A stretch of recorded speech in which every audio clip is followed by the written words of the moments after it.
Welcome to Seeing Green Solutions for Our Daily Lives, the podcast where we spotlight the brands, ideas, and people making it easier to live sustainably every day. Today's episode is part of our Greening My series, where we unpack our homes and our everyday routines to explore practical ways to make them a bit more sustainable. Let's dive in. Welcome back to the Seeing Green podcast.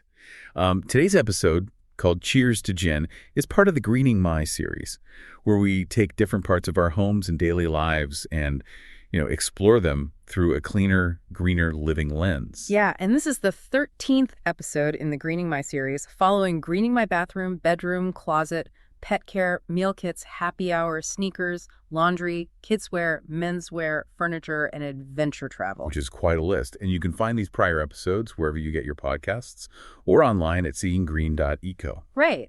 And today's topic was inspired by something many of us enjoy, often without thinking much about it, like what we're drinking. Definitely. Whether it's a simple gin and tonic at home, a cocktail out with friends, or something you reach for at the end of the day, gin has become a staple in a lot of our routines. And like many everyday choices, there's more behind it than meets the eye. So with that, welcome to Greening My Gin, where we explore how something as familiar as a bottle of gin can be rethought through a more responsible lens. In this episode, we'll take a look at the footprint behind spirits, from the ingredients and farming to distillation, packaging, and transport, and where the biggest opportunities are to do things a little differently. We'll also spotlight real-world solutions, like 5 of our favorite gin brands that are approaching things in new ways, from how ingredients are sourced to how products are made, packaged, and even how they give back. And as always, this episode is about progress, not perfection, helping make everyday choices a little more thoughtful, practical, and aligned with a lower impact lifestyle. A few notes before we get started. Please be of legal drinking age in your location. Always drink responsibly. Right. And remember, while some of the world's largest beverage companies are making progress, our passion at Seeing Green is usually for spotlighting the smaller, innovative, sometimes disruptive brands, rethinking how drinks are made, packaged, and enjoyed. These are the solutionists proving that sustainability and great taste can go hand in hand. Okay, let's get started. Sounds good. Okay, let's unpack this. Because when you are standing at your kitchen counter, dropping an ice cube into a glass, pouring a measure of gin, squeezing a lime, you're looking at what feels like a very simple, self-contained moment of relaxation. Oh, totally. It's just a drink. Right. But reading through our sources for this deep dive, I realized that simple drink is actually just the 10% of the iceberg you see above the water. That is a perfect way to visualize it, because the 90% below the surface is a massive, resource-heavy global supply chain. Yeah, like a giant Rube Goldberg machine stretching across the world. Exactly. And let's trace that machine chronologically so we understand exactly what we are looking at before we try to fix it. So, step 1 is farming and ingredients.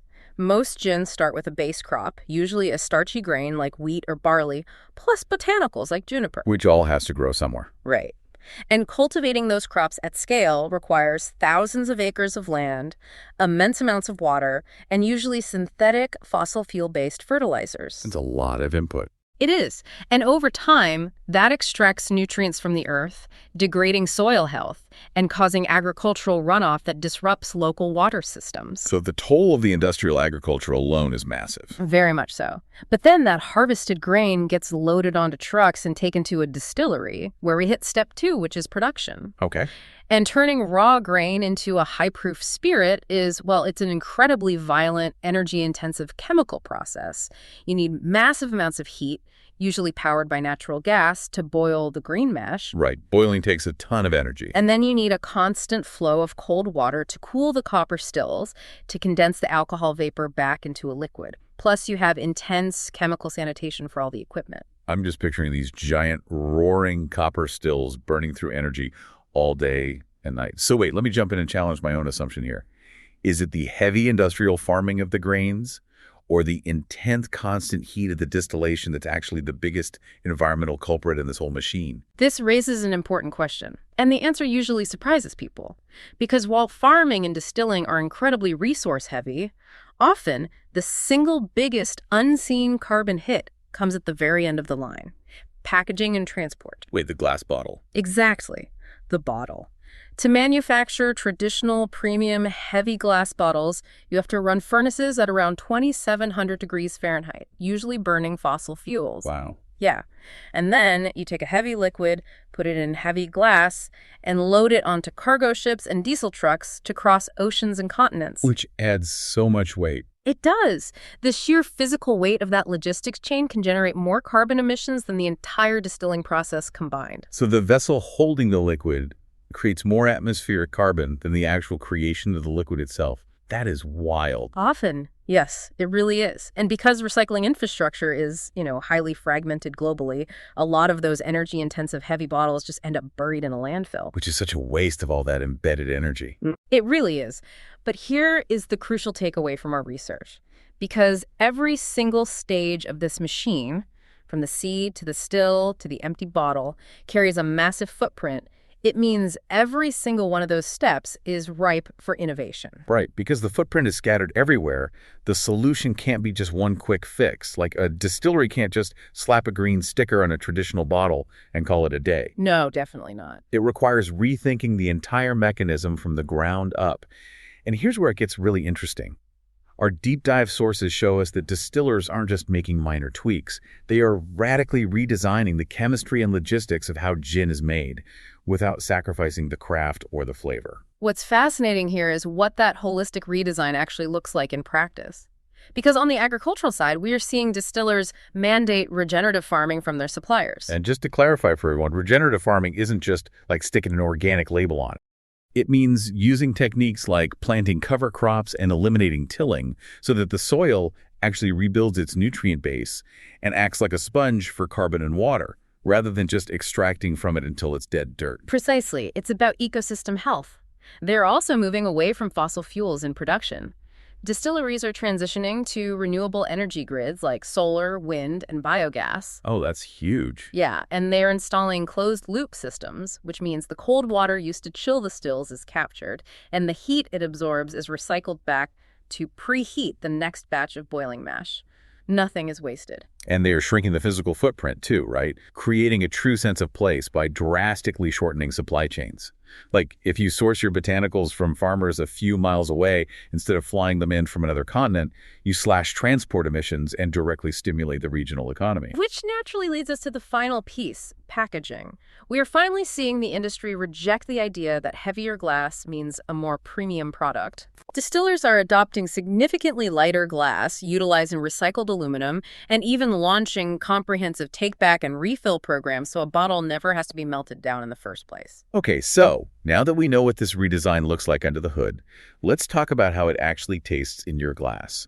Because we are going to spotlight 5 distinct brands from the source materials that prove sustainability and world-class flavor can absolutely coexist. This is the fun part. Let's look at how they are approaching this. I want to start with a theme of radical waste reduction and circularity. A great place to start. Let's travel to the Yarra Valley in Australia to look at 4 Pillars Gin. First, let's talk about the sensory experience. If you pour a measure of this, you are getting what they call modern Australian gin. It is bursting with bright, oily, whole fresh citrus and native botanicals like lemon myrtle and Tasmanian pepper. Sounds amazing. It is perfect for someone who loves bold, vibrant flavors. They have a fantastic, approachable, rare dry gin, a savory olive leaf gin, and this incredibly inventive bloody Shiraz gin that is actually steeped with whole wine grapes. Oh, wow. And once you've experienced that vibrant, fruit-forward flavor profile, the underlying engineering of their business is what's truly impressive. 4 Pillars is a masterclass in circularity. How so? Well, all those whole, fresh oranges and lemons that give it that bright flavor? Yeah, what happens to them after they are boiled in the still? Traditionally, they'd go straight to a landfill. Instead, 4 Pillars extracts that spent citrus and turns it into their made-from-gin product line. They actually manufacture marmalade and chocolate from the distillation waste. Wow, chocolate from gin waste. Exactly. It's a completely secondary revenue stream born out of garbage. On top of that, their Healesville distillery runs entirely on a solar-covered roof. They've implemented a robust bottle take-back program, and they are Australia's first certified carbon-neutral gin distillery. I love that. Turning waste into chocolate is a brilliant business model. Let's shift themes to mapping the ecosystem with our second spotlight, Grey Whale Gin. Imagine California in a glass. Okay, I'm picturing it. This is a remarkably clean, balanced gin because it's distilled 7 times. It makes it incredibly versatile, so you can mix a crisp, sharp martini or a classic, refreshing highball. The flavor is defined by 6 specific botanicals: kombu seaweed, fir, juniper, almonds, mint, and limes. It gives it this bright, layered, slightly savory ocean profile. And the brilliant part is that those 6 botanicals aren't just random choices. They literally map the 12,000-mile migratory path of the California gray whale up the Pacific coast. Oh, wow. I didn't realize it was a literal map. Yeah, so the juniper is wild harvested from the rocky coast of Big Sur. The fir is sustainably foraged from Sonoma. They are literally putting the ecosystem into the bottle. They exclusively use non-GMO, vegan ingredients, organic paint on the bottle so it can be recycled easily, and biodegradable corks. And they structure their profit margins to protect that exact ecosystem, right? Pledging 1% of all sales to environmental causes and partnering heavily with Oceana to protect marine life. Exactly. You are drinking a reflection of the coast while actively funding its protection. Let's move to our third theme, plant-powered wellness. Spotlight number 3 is Harmony Gin by Holistic Spirits. This one is for the wellness-oriented drinker who wants a lighter, highly aromatic pour. It's very unique. Harmony Gin is a plant-powered functional spirit. It's infused with ingredients you don't normally see in a gin, like elderberry, green tea, and muscadine grape. It's absolutely perfect for simple, lower-intensity cocktails where those delicate botanicals can really take center stage. Yeah, and as the world's first plant-powered holistic spirits company, they distill at a USDA green-certified, wind-powered facility. No artificial flavors, colors, or GMOs. And what really connects them to this broader environmental theme is how they handle agricultural byproduct. Which they recycle, right? Yes. Plus, they plant a tree with Forest Planet for every single bottle sold and hold both B Corp and positive luxury butterfly mark certifications. That's great. All right, let's jump to Spotlight 4. Field Notes Organic Gin by La Crosse Distilling. Picture a classic, straightforward, no-frills craft gin rooted in Wisconsin's driftless region. This is your everyday workhorse gin. A staple for the home bar. Exactly. It's highly versatile, super approachable, and captures a genuine, honest taste of the local Midwestern landscape. Because it is fiercely, unapologetically local. This is the ultimate field-to-still model. La Crosse sources their certified organic regenerative grains from farmers located within just 20 miles of the distillery doors. After distillation, they return 1.8 million pounds of heavy, wet-spent grain back to those exact same local farms every year to be used for animal feed and compost. Yes, that's correct. That wet grain returns vital organic matter directly to the topsoil, improving its ability to sequester carbon. So it's a perfect circular loop. Ah, I see. The short loop makes all the difference. It does. But their real mechanical innovation is how they heat the stills. They tap into a local underground aquifer to utilize geothermal energy. Wait, geothermal? In Wisconsin? Yeah. That groundwater sits at a constant, naturally warm temperature. They use it to preheat their mash water before it ever hits the boiler. By starting with warm water instead of freezing cold tap water, they reduce the energy demand required to bring it to a boil by 30%. That is incredibly clever, just using the natural insulation of the earth. Which perfectly transitions us to our 5th spotlight, focusing on rethinking packaging and planting trees. Sapling Climate Positive Gin by Sapling Spirits. Yes, a great one. If you want a premium, handcrafted, classic UK gin, this is it. It isn't trying to be a wildly experimental niche spirit. It's specifically designed to be your go-to high-quality staple for the absolute perfect traditional British gin and tonic. And their mission is just as clear and classic as their flavor profile. They make sustainability highly visible and tangible to the consumer. Every single bottle of sapling is climate negative, and every purchase funds the planting of a GPS traceable tree. I love that you can actually see where your tree is. Exactly. You know exactly where your impact is taking root. They also tackle that massive shipping logistics problem we discussed earlier head on. They utilize lightweight glass and have partnered with Virgin Atlantic to create infinitely recyclable aluminum mini bottles that slash shipping weight. That makes total sense, because an airplane's biggest enemy is weight. Every ounce of heavy glass you remove from an airplane saves aviation fuel. It's an elegant solution to a heavy problem. So elegant. And we have a few honorable mentions from the sources we should hit quickly. Yep. Our RBK Highland Estate, and their Nadar gin in Scotland. Oh, the pea gin. Yeah, they entirely changed the base crop. Instead of wheat or barley, they make their climate-positive gin out of Scottish peas. And the science behind that is brilliant. Legumes, like peas, possess a unique superpower. They have symbiotic bacteria in their root nodules that literally pull nitrogen directly from the air and fix it into the soil. Wait, so because the plant creates its own nitrogen, the farmer never has to spray synthetic fossil fuel-based nitrogen fertilizers on the field? Exactly. It avoids one of the most carbon-intensive steps of modern farming entirely. Okay, but I have to ask the obvious question. If you make gin out of peas, does my cocktail taste like a cold bowl of split pea soup? Not at all. The distillation process strips away all the plant matter and isolates the pure ethanol. By the time that clean alcohol vapor passes through the juniper and botanicals, you have a perfectly crisp, traditional tasting canvas. That is fascinating.